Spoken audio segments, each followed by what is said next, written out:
Good day, everyone. Welcome to Real Conservative News Update. I'm your host, Nathaniel Rajkumar. Today, I'm highlighting news from Jamaica. The Jamaican government has announced plans to implement a strict prohibition order on water usage starting August 10th, 2026, as severe dry conditions continue across the island. Speaking at a press conference in Kingston, Minister of Water, Environment and Climate Change, Matthew Samuda, explained that the measure will go into effect if rainfall projections do not improve over the coming days. I wonder if these types of restrictions actually affect politicians too. But anyway, remember, they could afford to have multiple water tanks and so forth. Authorities are taking aggressive action early to conserve limited water resources before conditions worsen further. You know, I don't understand in this day and age. I can understand. I know that we have limited resources and finances in the Caribbean, but we are islands surrounded by water, and yet for some reason we still are not really focused in investing in desalination plants. Why? That is something that we really should try to find out. Do you know that Israel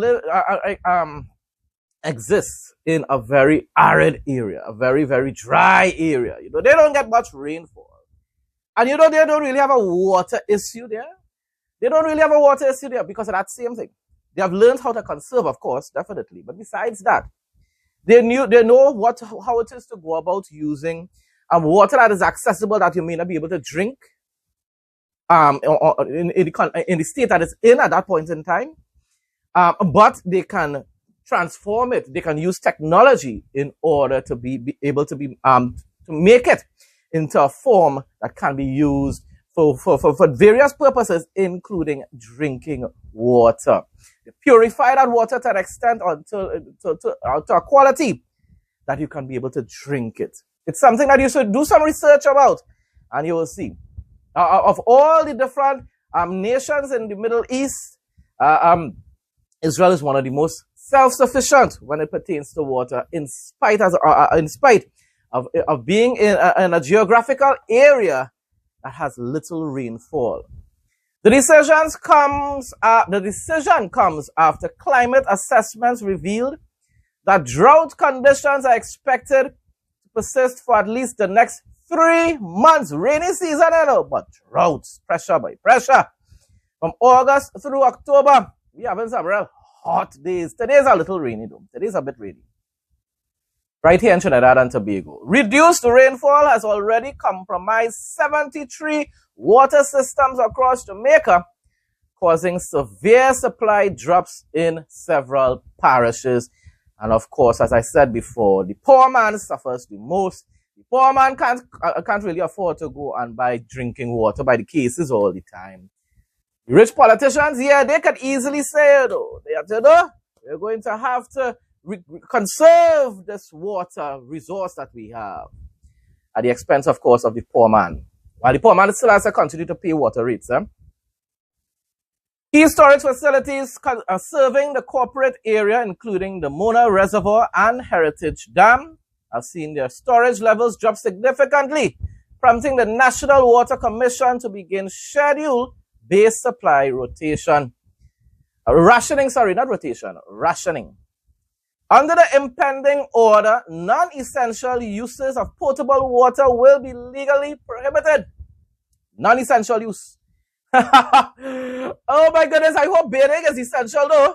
I hope bathing is essential. Like, you know, it had a point in time under the Mighty Morphin Ghanaian cold pot bicycle, no ham, no macaroni pie, whole strain, tighten your belt, we know for the government, PNM. It was sounding as though they wanted us to even conserve on water while bathing. You know, use bucket and things like that, you know.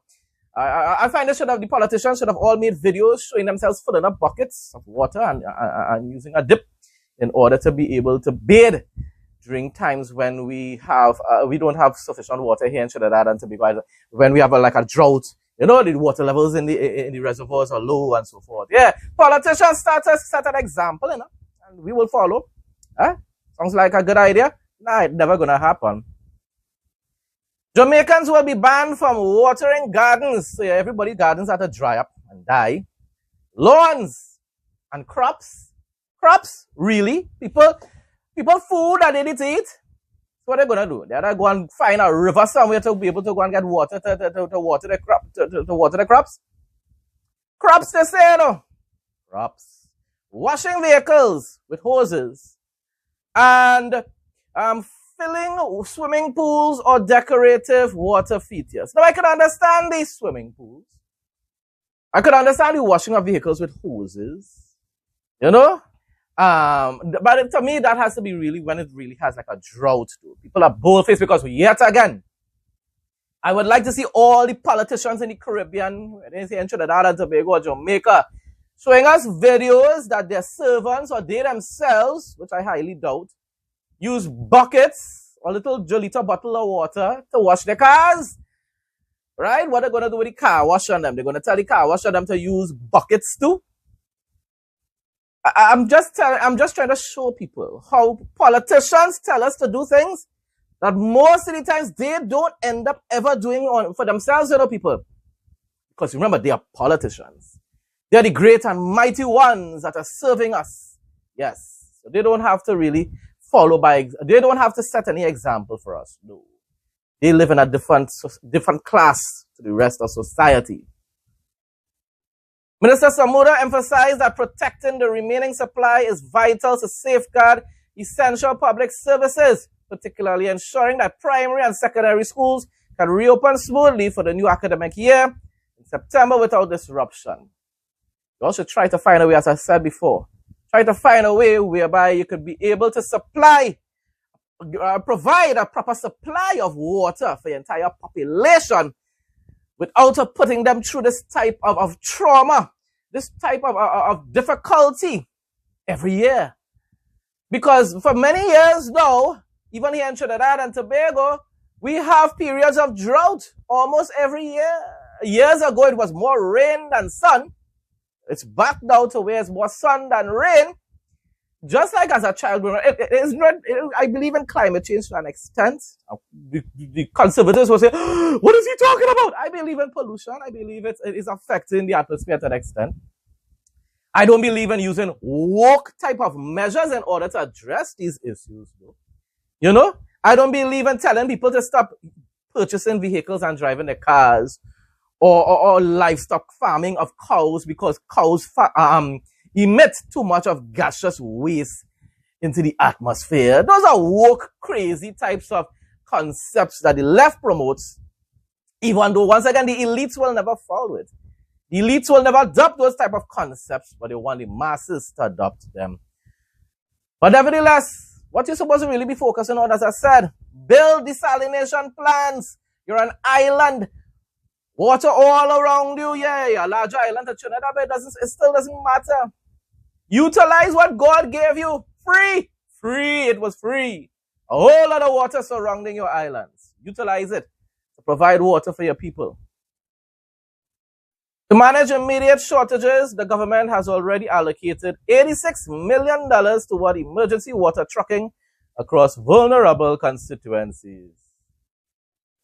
Half of the time, that is never really adequate. You know. What are you going to do? Fill up a couple people's drums and expect the people and them, the working class citizens, to make that couple drums of water last a whole week. And I tell you, under the PNM, I used to say it.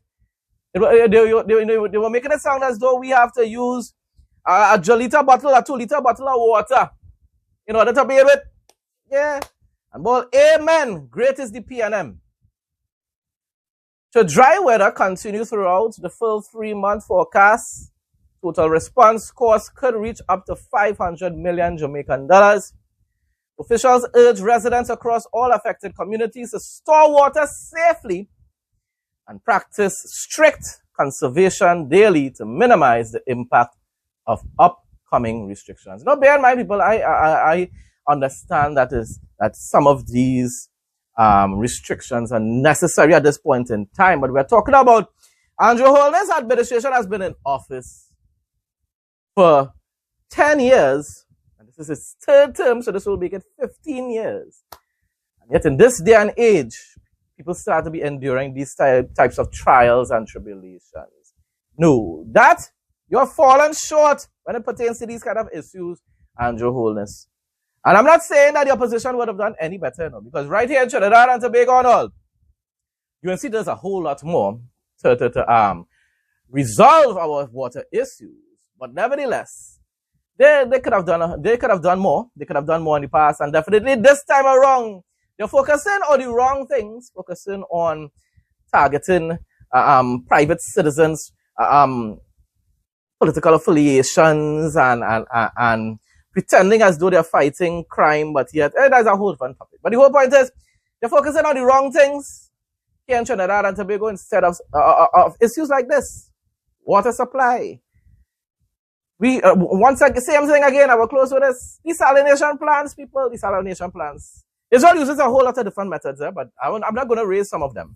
I find a couple of them are quite a little, woo, I wouldn't use water from some of the other options that they have.